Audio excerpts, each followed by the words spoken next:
merci à vous pour votre présence, pour votre intérêt pour la culture et pour la littérature persane. Merci à la librairie Tiermite et à M. Salamatian de nous accueillir dans ce lieu de partage du savoir et de la culture. Alors effectivement, je voudrais dire moi aussi quelques mots en préambule avec cette actualité assez triste qui est le départ de Gilbert Lazare, qui est décédé le 6 septembre dernier. C'était mon directeur de thèse et c'est sous sa direction que j'ai fait ce travail, donc qui est le résultat d'un travail de doctorat de 3e cycle, et j'ai réécrit cette thèse pour que ce soit publié. J'ai pu revoir le professeur Lazare après 35 ans, après ma soutenance, 35 ans après, je l'ai vu, c'était l'an dernier, et il s'est passé quelque chose d'assez incroyable, assez extraordinaire. Je me suis retrouvé quelque part au devant de la scène parce que j'ai servi d'intermédiaire entre le Centre culturel iranien et Gilbert Lazare pour l'inviter à venir dans ce centre culturel à Paris pour recevoir le prix le plus prestigieux qui est attribué par l'Iran à tous ceux qui ont contribué à la promotion de la culture iranienne de par le monde. Donc c'est un prix international qui s'appelle le prix de la Fondation Mahmoud Afshar Yazdi. Et j'ai été amené à le rencontrer grâce à Ator Yati qui est là-bas, donc qui est le directeur de la collection l'Iran en transition. Et c'est ainsi que l'an dernier, Gilbert Lazare, qui avait 97 ans, il a été reçu au centre culturel, on lui a attribué ce prix prestigieux.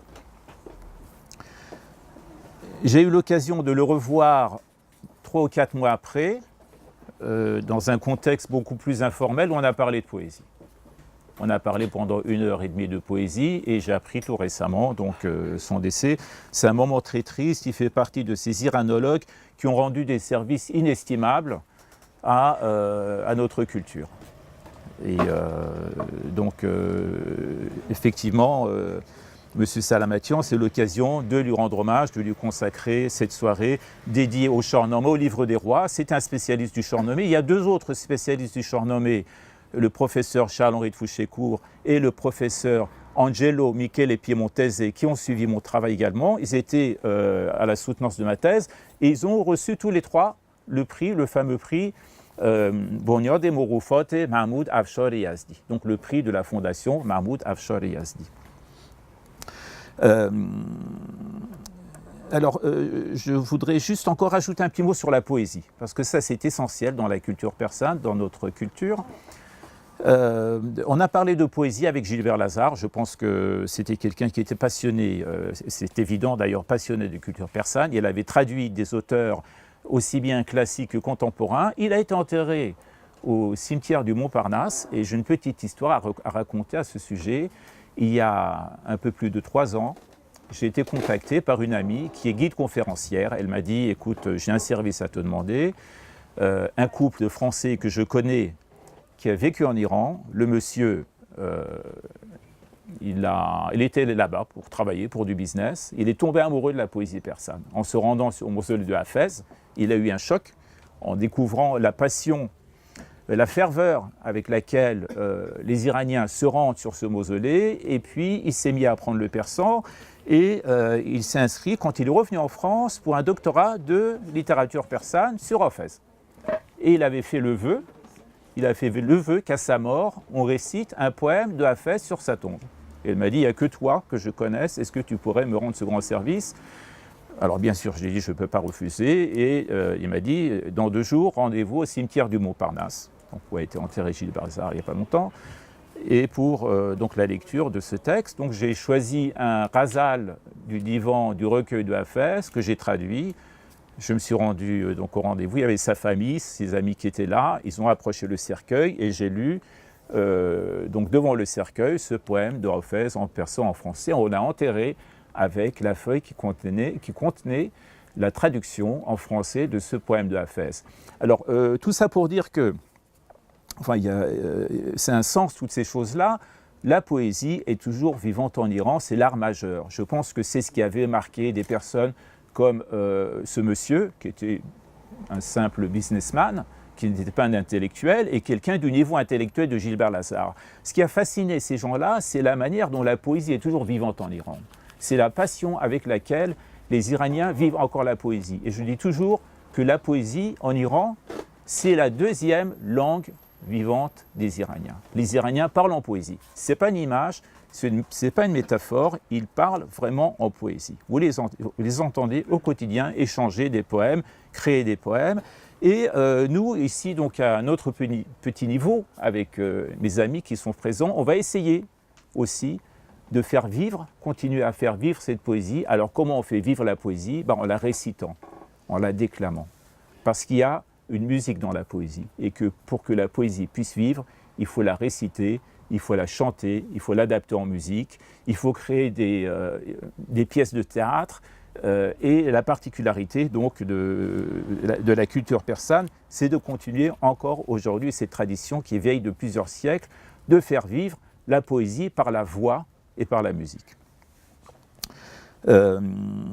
Alors je voudrais aussi donc remercier mes amis qui sont présents, les Kochefi, il est là-bas, il est tout au fond, qui va lire, vous aurez une petite séquence de lecture poétique du Livre des Rois, donc pour faire vivre cette poésie. Il va lire les textes en persan, il a une très belle voix, c'est vraiment la voix idéale pour lire le Shahnameh, le Livre des Rois. À ma gauche, Hossein Soltani, donc il est kurde. Je l'ai rencontré cette année à Téhéran. C'est un musicien extraordinaire. Il joue de tout. Il joue du tor, il joue du daf, il joue du tambour, pardon. Il joue du daf, il joue tombak, il joue cajon, il joue kouzé, donc il joue toutes sortes d'instruments. Il va jouer ce soir de la percussion. Et puis Ifanil, donc qui est là. Vous le verrez tout à l'heure, et donc qui est mon ami en poésie et en musique, qui va jouer du tor. Donc c'est aussi un musicien de très haut niveau. Il n'est pas iranien d'origine, il est passionné de musique iranienne, et donc il connaît tous les modes, etc. Donc il va nous accompagner. Voilà, donc, ah oui, et donc le last but not least, je cherche Atta des yeux, mais je ne le vois pas. Il est sur le trottoir. Bon, il a disparu. Donc le directeur de cette collection, l'Iran en transition. On parle très peu de lui, on le voit très peu, comme maintenant. Bon, vous le verrez tout à l'heure. Et c'est vraiment l'homme de l'ombre. C'est grâce à qui ces collections, ces livres existent. C'est le travailleur, il est dans les soutes. Sans lui, ces livres n'existaient pas, et j'aurais dû commencer par lui. En fait, c'est grâce à lui que notre culture, notre langue, notre littérature, notre poésie peut être connue dans la langue française aujourd'hui. Voilà. Alors, j'ai très peu de temps, donc je vais attaquer tout de suite. La présentation donc, de mon livre qui est consacré à un mythe essentiel de la culture persane, à savoir le mythe du forgeron. Le mythe du forgeron, c'est un mythe éminemment patriotique. C'est le mythe patriotique essentiel, fondamental de la culture persane. Alors ça fait un moment qu'il n'y a pas eu de travail sur le Shahnameh, le Livre des Rois en français. J'espère pouvoir contribuer à mon modeste niveau à donc cette absence. Le livre fait aux alentours de 270 pages. La matière est dense. Vous avez la possibilité, pour une première lecture, de ne pas lire les citations. Si vous ne lisez que le texte courant, vous ne perdrez pas le fil du récit. Par contre, il faut absolument lire les vers du Shahnameh qui sont là-dedans, qui sont en transcription phonétique. C'est un travail énorme. Ça va être intéressant pour les Français qui s'intéressent un peu à la langue persane, qui ont travaillé un peu la langue persane, parce qu'ils pourront lire directement. Ce ne sera pas en caractère arabo-persan. Donc, il ne faut pas manquer la lecture des poèmes. Toute la partie poétique concernant le forgeron se trouve dans ce livre. Et donc, la structure du livre, en gros, c'est en 3 parties. Il y a une première partie qui est dédiée à la complexité de la figure de l'artisan des métaux, du forgeron, à travers différents mythes dans le monde. C'est un mythe vraiment universel. Il a une situation très particulière. C'est une figure éminente, très importante, des sociétés primitives, des sociétés archaïques. Ensuite, deuxième partie, j'ai fait une présentation de toutes les occurrences dans le Livre des Rois du travailleur du métal, du travailleur du fer, du forgeron. Et croyez-moi, lire tout le livre du Shahnameh, c'est une grosse affaire. Et une troisième partie, c'est le noyau principal du livre qui est consacré à Kové, le forgeron légendaire du livre des rois. Il apparaît dans les tout premiers chapitres du livre des rois qui est consacré au souverain précurseur. Et pour finir, il y aura un chapitre court, il y aura un court chapitre où on se posera la question de savoir si Kové n'était qu'un mythe ou si son histoire reposait également sur une réalité historique. Alors maintenant, on va entrer dans le vif du sujet. Je vous ai dit que les Iraniens connaissaient tous le mythe patriotique de Kové le forgeron. Quelques mots d'abord sur la richesse, la figure polyvalente de l'artisan des métaux. Le forgeron dans les sociétés anciennes, c'est celui qui crée les armes et les outils. Il donne à la fois la vie, il crée, il fabrique le soc et la charrue, et il donne la mort, parce qu'il fabrique les armes. Donc c'est quelqu'un qui a un pouvoir qu'on peut qualifier de surnaturel. C'est celui qui connaît le secret de la matière. C'est un créateur, un démiurge. Le forgeron maîtrise le fer et le feu. C'est un personnage qui, dans les sociétés anciennes, était craint et respecté. C'est un élu. Il a la fonction d'un sorcier ou d'un prêtre. Il a un grand prestige dans les sociétés agricoles. Il est en relation avec le sacré. Donc ça, c'est le forgeron dans les sociétés anciennes. Dans les sociétés primitives, c'est un héros civilisateur. Un héros civilisateur. Et cette transition, donc ça va me permettre de faire une transition avec le Shahnameh, parce que les premiers chapitres du Shahnameh, du livre des rois, sont consacrés aux rois civilisateurs qu'on appelle les Pishdodiens, Pishdodian. Ça veut dire, le mot signifie les premiers donnés. Vous avez dans l'ancienne langue, la langue avestique, on disait paradota, para qui signifie premier et dota qui signifie donner. Data, donner, en persan, dodé. Le persan et le français sont des langues d'origine indo-européenne, on a la même signification. Vous avez aujourd'hui le terme big data qui signifie collection des données, collecte des données. Voilà, donc il est question de ces premiers rois, les rois précurseurs. Il faut savoir que le livre des rois est divisé en 50 règnes, 50 rois vont se succéder. Dans l'ordre, le premier roi, il s'appelle Kumars, donc ça commence avec Kumars, et le dernier sera Yazdegerd. Yazdegerd III, le dernier roi de la dernière dynastie, qui sera la dynastie des Sassanides. Ce qui nous intéresse, c'est les tout premiers chapitres. Les chapitres consacrés aux Pishdadiens. Ceux-là, ils enseignent aux hommes tous les arts, les sciences, les techniques. Alors, ce n'est pas les artisans, c'est les rois qui font tout dans le livre des rois. Le premier roi s'appelle Kayumars. Il va vivre 30 ans. Il est le premier à pratiquer la justice et à enseigner aux hommes à se vêtir et à se nourrir. Le deuxième roi s'appelle Hushang. Il va régner 40 ans. Il apprend à tirer les métaux de la pierre, il maîtrise le feu et invente l'art du forgeron. Ce sont les rois qui font tout dans l'Iran ancien. Ce qu'on constate donc, ce sont pas les artisans qui maîtrisent ces techniques, c'est les rois pour cause d'un savoir qui vient d'en haut, qui vient du ciel. Vient ensuite Tahmouras, le roi Tahmouras qui va régner 30 ans. Tahmouras, c'est un nom composé, Tah, la première composante signifie puissant. Rostam, le champion iranien fameux, a un surnom qui est Tarm, Tan, corps puissant. Tarm signifie puissant. Alors ce Tahmouras, un jour, il attrape le roi des démons qui s'appelle Ingramanyu dans l'Avesta, Ahriman en persan, et le chevauche, il fait le tour du monde sur le dos de ce roi des démons. Et puis un jour, les Daeva, les Dives, les démons, ils sèment la discorde sur terre. Alors il est obligé d'arrêter son voyage, il descend donc du dos de ce démon, et il capture les 2/3 des agresseurs et il assomme le reste avec sa massue. Alors les Dives, les Daeva lui disent, si tu nous laisses la vie sauve, on te propose un marché, on va te livrer des secrets très importants, des secrets précieux. Tahmouras accepte. En échange, ils lui apprennent à lire. Ils font de lui un homme sage et érudit. vous constatez encore une fois que tout le savoir primitif, dans ces premiers chapitres, viennent des rois. Vient ensuite Jamshid. Le roi Jamshid va vivre 700 ans. Il sait fabriquer les armes, tisser les étoffes, construire des maisons, des vaisseaux. Il découvre les métaux et les pierres précieuses, les parfums, les remèdes. Alors là où c'est intéressant, il organise la société en 4 castes. 4 castes vont constituer la société iranienne. La première, la caste de ceux qu'on nomme Ormousion. Ormousion, ils sont voués aux cérémonies du culte. Il les sépare du peuple, il dit vous êtes au premier niveau, les prêtres. Ensuite vient la caste des Nisorion. Alors, je vous lis le texte, donc je suis renommé, ce sont eux qui combattent avec le courage des lions, qui brillent à la tête des armées des provinces, qui ont à défendre le sol et à maintenir la gloire que donne la bravoure, donc les guerriers.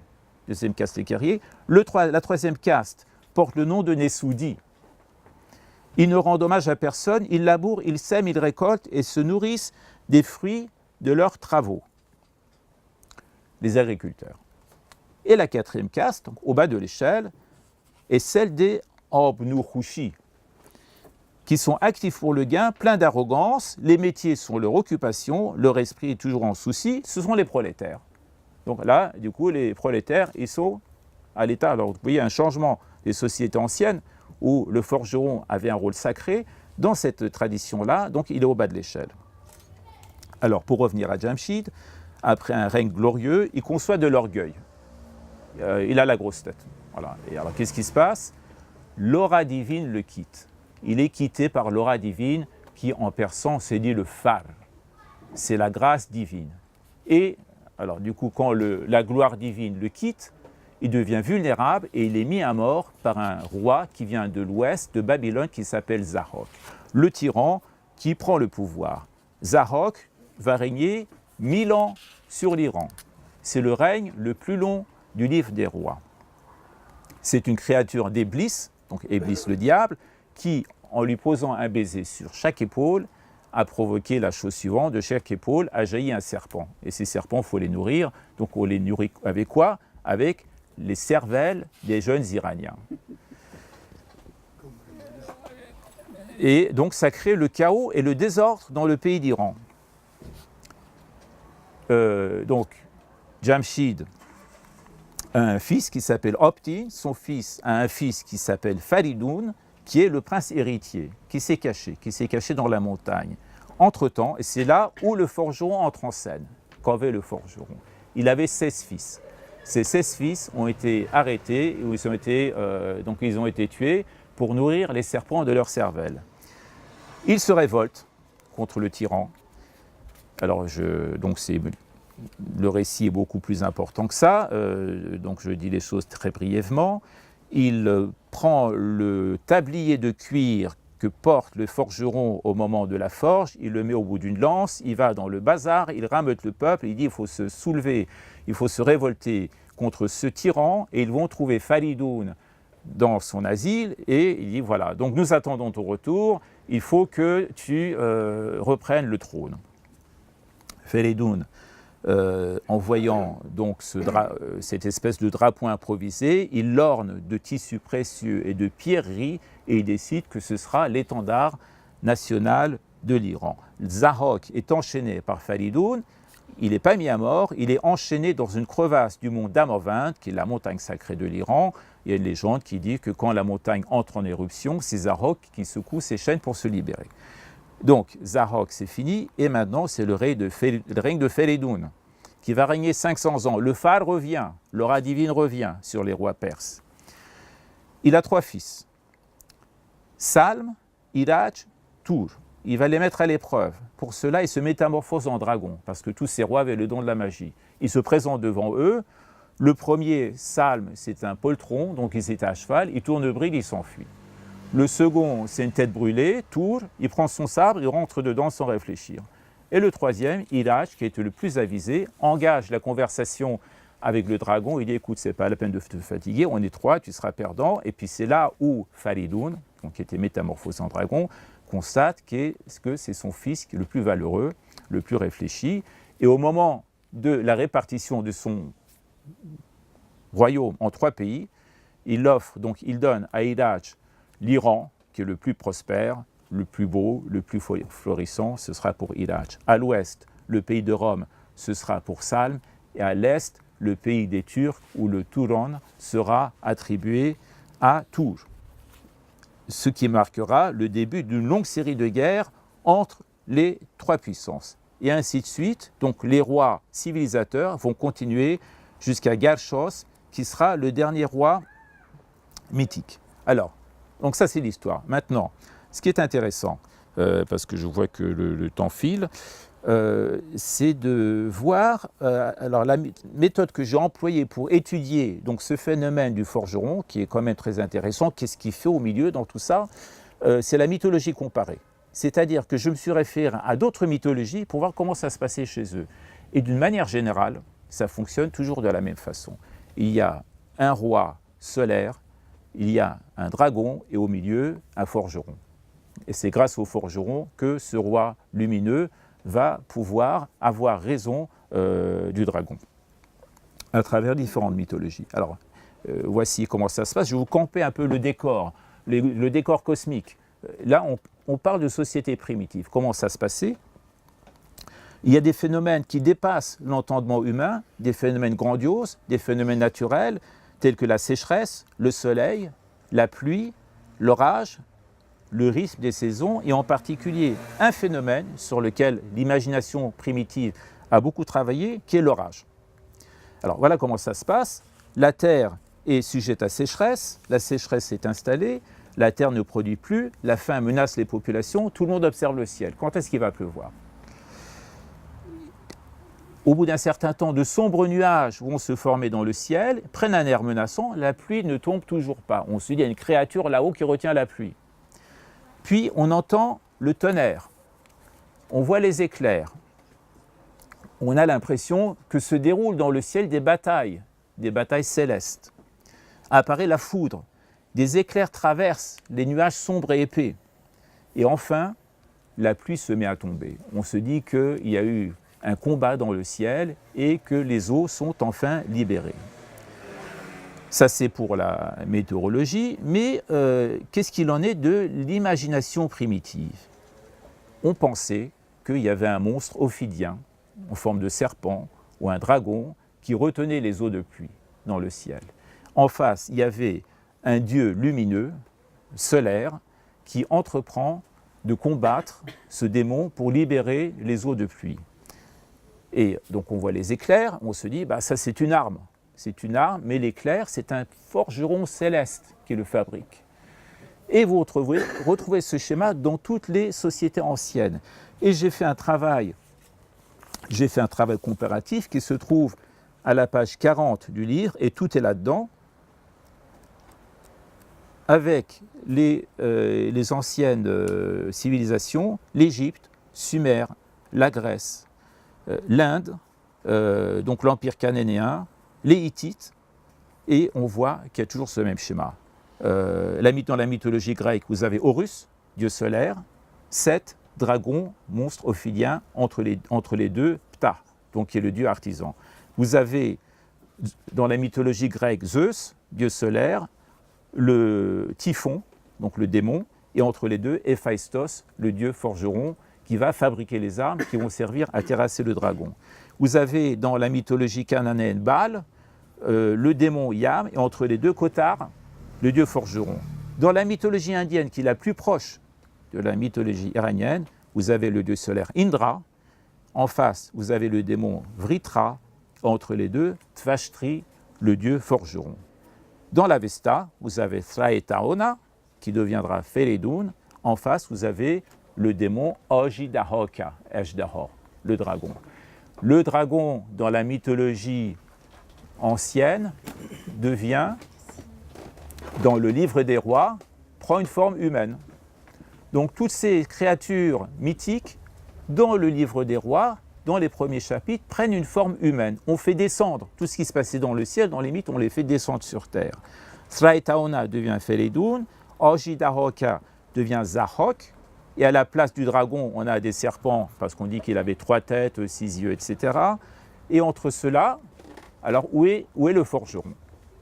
Donc le forgeron, il est zappé. Il ne se trouve pas dans le livre des rois. À la place, le scénario, c'est que Faridoun dessine, il dessine une massue à tête de bœuf et il commande des forgerons anonymes de créer cette massue. Donc l'initiative, c'est le roi qui le prend. Et c'est là où il y a un changement radical dans ces traditions mythologiques, c'est-à-dire que la fonction du forgeron est écartée au profit du pouvoir royal. Donc ce sont les rois. La fonction de l'artisan est écartée au profit d'un savoir royal, mais qui vient du ciel. Ce n'est pas la main, ce n'est pas le travailleur manuel. Ça vient du ciel, c'est un savoir qui est divin.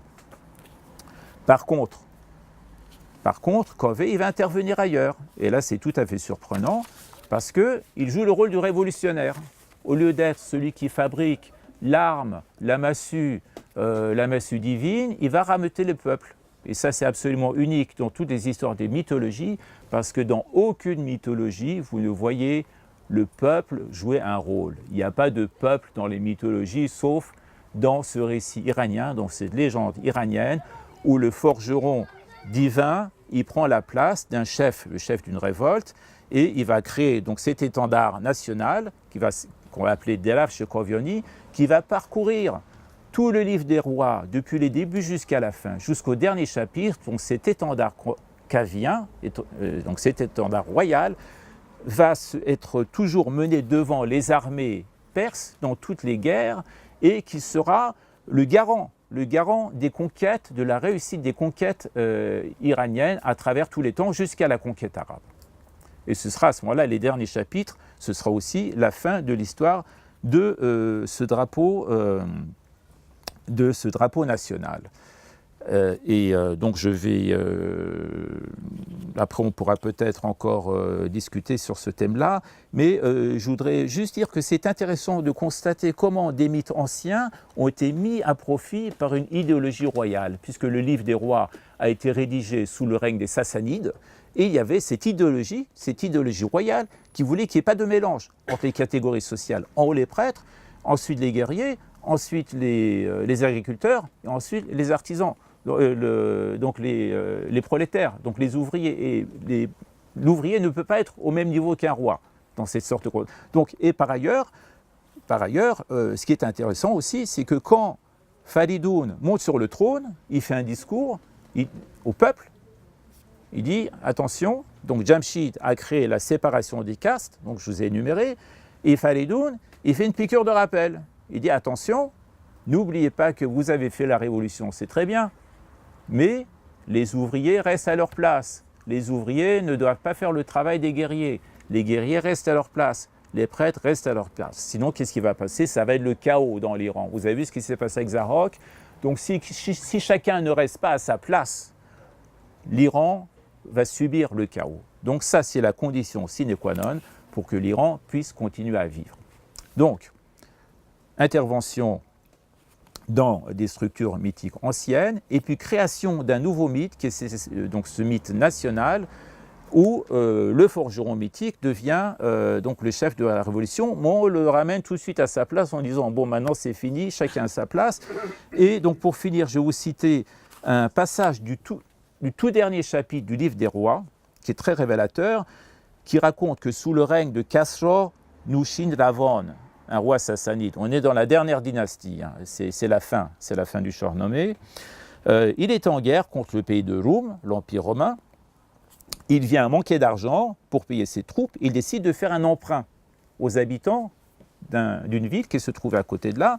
Il envoie son vizir Bozokmed, il va chercher de l'argent pour faire un emprunt, pour que je puisse payer mes troupes.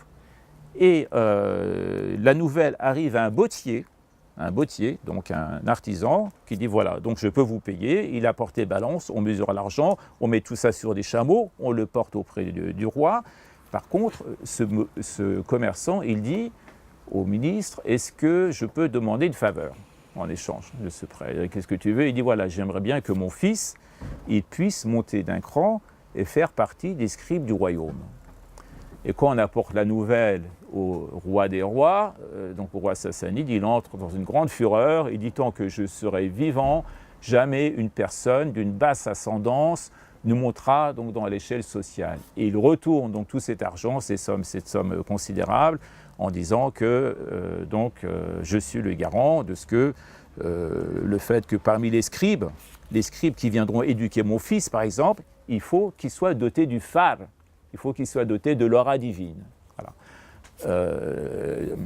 Donc je vais terminer ma présentation en disant tout simplement que dans la mesure où moi je suis plutôt pour les travailleurs que pour ceux qui bénéficient d'une aura divine et donc des choses qui viennent du ciel, qu'il est intéressant de constater eh bien, que j'ai une grande vénération pour l'œuvre de Ferdowsi, qui est vraiment le livre fondateur de notre culture et de notre langue, mais il est intéressant de constater comment, pour des raisons idéologiques, on arrive à travestir des croyances très anciennes et le mettre au service d'une idéologie pour que cette idéologie puisse durer et persister à travers les siècles. Voilà.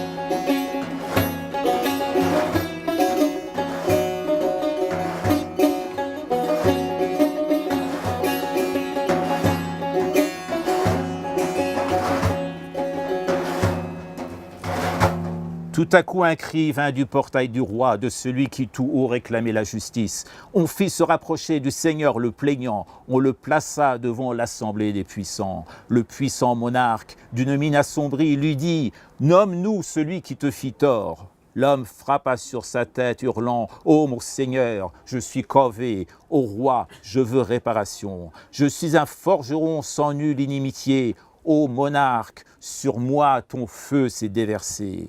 Si tu es souverain dans un corps de dragon, il te faut désormais arbitrer de mon sort. Et si tu règnes ainsi sur les 7 contrées, pourquoi tant de souffrances devrais-je supporter?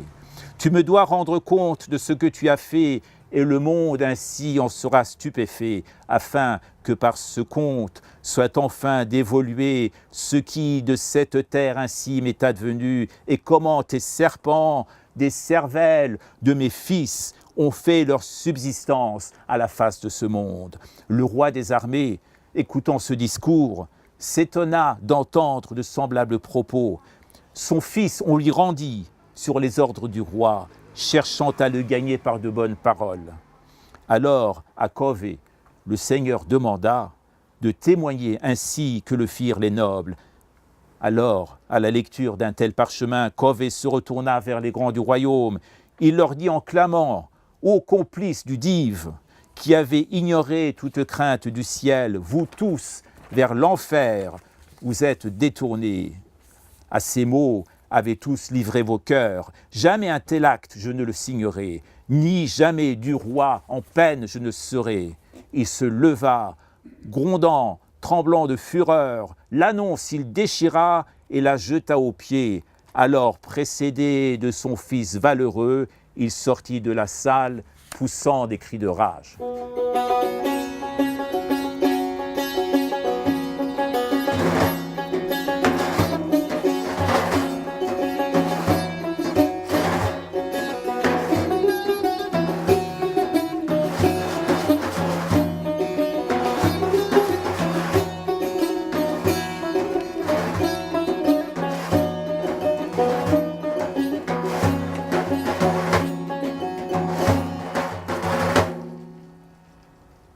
چو کاوه برون شد ز درگاه شاه، بر او انجمن گشت بازارگاه. همی برخروشید و فریاد خواند، جهان را سراسر سوی داد خواند. از آن چرم کآهنگران پشت پای، بپوشند هنگام زخم درای. همان کاوه آن بر سر نیزه کرد، همان گه ز بازار برخاست گرد. خروشان همی رفت نیزه به دست که ای نامداران یزدان پرست کسی کو هوای فریدون کند دل از بند ضحاک بیرون کند بپویید کین مهتر آهرمن است جهان آفرین را به دل دشمن است بدان بی بها ناسزاوار پوست پدید آمد آوای دشمن ز دوست همی رفت پیش اندرون مرد گرد جهانی بر او انجمن گشت نخورد بدانست خود کافریدون کجاست سر اندر کشید و همی رفت راست بیامد به درگاه سالار نو بدیدندش آنجا و برخاست قوم. À l'instant où Kaveh quitta la cour du roi, la foule l'entoura à l'heure du marché. Il hurla, demandant secours à haute voix, il appela le monde pour obtenir justice. De ces cuirs que les forgerons portent aux pieds, à l'heure où ils abattent leur écrasant marteau, ce même cuir Kaveh le mit au bout d'une lance. Alors du marché s'éleva la poussière. Rugissant, il alla ainsi la lance au poing, criant « Ô les humains illustres qui aimez Dieu, vous qui pour Faridoun, avec quelque affection, qui voulez vous délier des chaînes de Zahok. » Ainsi parla-t-il, votre maître est démon, nourrissant dans son âme la haine du Créateur. Ainsi ce tablier sans valeur et sans prix permit de reconnaître l'allié de l'ennemi. Ainsi, il avança comme un homme aguerri, tout un monde autour de lui vint s'attrouper. Il apprit de lui-même l'asile de Faridoun, tête baissée, jusqu'en ce lieu il avança. Il parvint au portail de ce nouveau seigneur, à le voir de loin monta une clameur.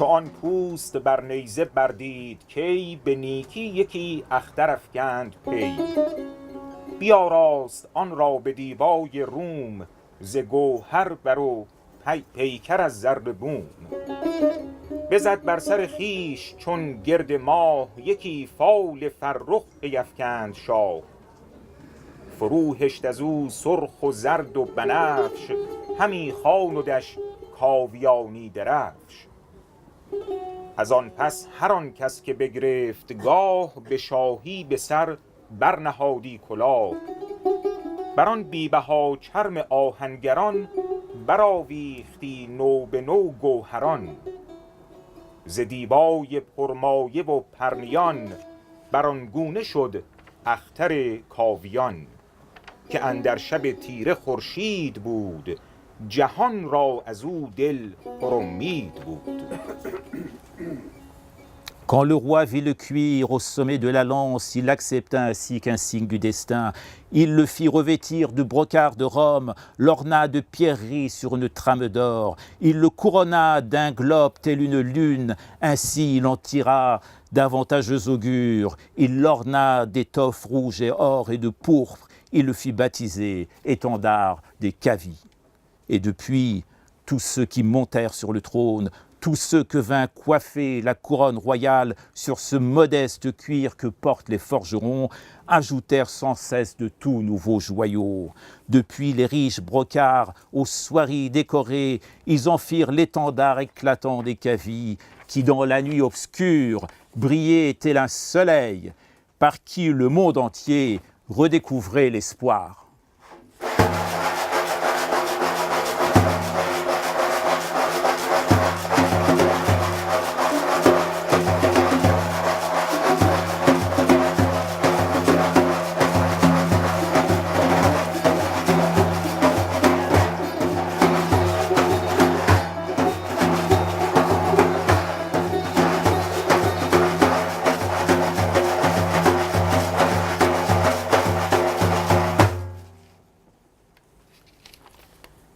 فریدون سبک ساز رفتن گرفت، سخن را ز هر کس نهفتن گرفت. برادر دو بودش دو فرخ همال، از او هر دو آزاده مهتر به سال.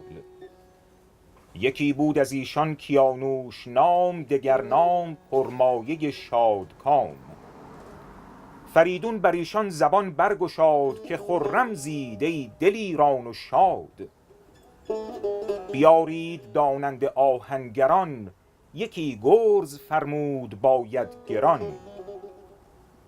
چو بگشاد لب هر دو بشتافتند، به بازار آهنگران تاختند. هر آن کس کزان پیش بد نامجوی، به سوی فریدون نهادند روی. جهانجوی پرگار بگرفت زود، وزان گرز پیکر بدیشان نمود. نگاری نگارید بر خاک پیش، همیدون به سان سر گاومیش. بران دست بردند آهنگران، چو شد ساخته کار گرز گران. به پیش جهانجوی بردند گرز، فروزان به کردار خورشید برز. پسند آمدش کار پولادگر، ببخشیدشان جامه و سیم و زر. بسی کردشان نیز فرخ امید، بسی دادشان مهتری را نوید. که گر اژدها را کنم زیر خاک، بشویم شما را سر از گرد پاک. جهان را همه سوی داد آورم، چو از نام دادار یاد آورم. Faridoun se mit en marche prestement, maintenant son propos caché face à quiconque. Il avait deux frères, de nobles compagnons. Ces deux êtres affranchis le dépassaient en âge. L'un des deux portait comme nom Kianouche. Le second se nommait Pourmoyer le prospère. Faridoun s'ouvrit à eux par son propos. « Longue vie à vous, dit-il, brave et bienheureux. Faites venir à moi d'habiles forgerons afin de me forger une lourde massue. » À peine eut-il parlé, les deux se dépêchèrent, allèrent sans tarder au souk des forgerons. De ceux-ci, tous ceux en quête de renommée, aussitôt se rendirent auprès de Faridoun. Le conquérant alors s'empara d'un compas par lequel il traça la forme d'une massue. Sur la terre à ses pieds, il forma un dessin, celui d'une tête semblable à celle d'un buffle. Les forgerons alors se mirent à l'ouvrage, et quand fut achevée cette lourde massue, ensemble ils portèrent devant le conquérant cette masse brillant de l'éclat du soleil. Le Seigneur admira l'œuvre des métallurges, leur offrit des robes, de l'or et de l'argent. De même, leur prodigua de glorieux espoirs et nombre de promesses, de grandeurs à venir, leur disant « Si je mets sous terre le dragon, de vos têtes je ferai laver toute poussière. Je conduirai le monde entier vers la justice en invoquant le nom de Dieu, le justicier. »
Vous disiez que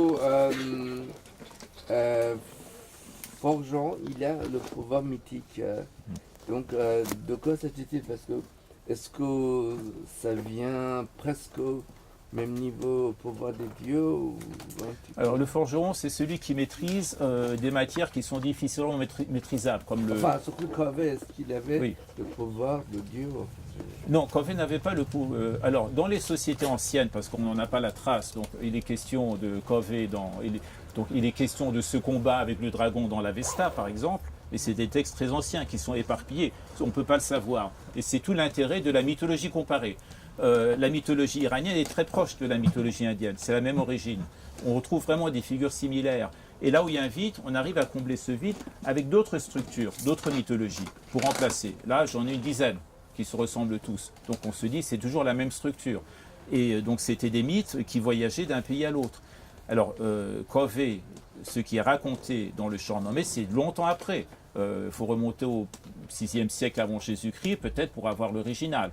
Donc le texte a été dispersé, après il a été repris sous des bribes qui ont été reconstituées. Vous savez peut-être par 4 zoroastriens qui ont pris des morceaux de tout ce qui est resté, c'est en prose, après ça a été mis en vers. Donc c'est vraiment des fragments qui sont éparpillés. Et en plus, il y a la mythologie, pardon, il y a l'idéologie royale qui est passée par là. Mais à l'origine, il est permis de considérer que le forgeron avait dans ces sociétés anciennes un pouvoir important, parce qu'il savait travailler le métal, ce qui n'était pas donné à tout le monde. Il savait maîtriser le fer. Il savait donner une forme au métal. Et donc ça relève d'un pouvoir magique. Ça relève d'un pouvoir qui est surhumain quelque part. Et ce qui est intéressant, c'est voir comment donc, ce statut, ce personnage a été déclassé suite à l'intervention, donc disons une déformation idéologique pour affirmer un certain pouvoir grâce au système des castes. Donc le forgeron, oui, dans les sociétés primitives, avait certainement un pouvoir qui était important. Il était prêtre, il était sorcier, il était le gardien des traditions, il était magicien, c'était celui qui savait transformer la matière. Et au fur et à mesure, avec le temps, il a perdu ce pouvoir. Après, ce qui est devenu, donc c'est venu au pouvoir, c'est ce qu'on appelle la royauté de droit divin. On connaît ça en France avec Louis XIV et autres. Donc le pouvoir qui vient d'en haut. Donc ce n'est plus le pouvoir de celui qui par ses mains arrive quelque chose, c'est l'idéologie qui intervient. Donc il était un petit peu alchimiste. Alors, ça, c'est très bien de parler de ça parce qu'en fait, il y a 3 niveaux dans le travail des métaux. En premier, il y a le fondeur. Il y a le fondeur, c'est celui qui fond le minerai pour en sortir le fer.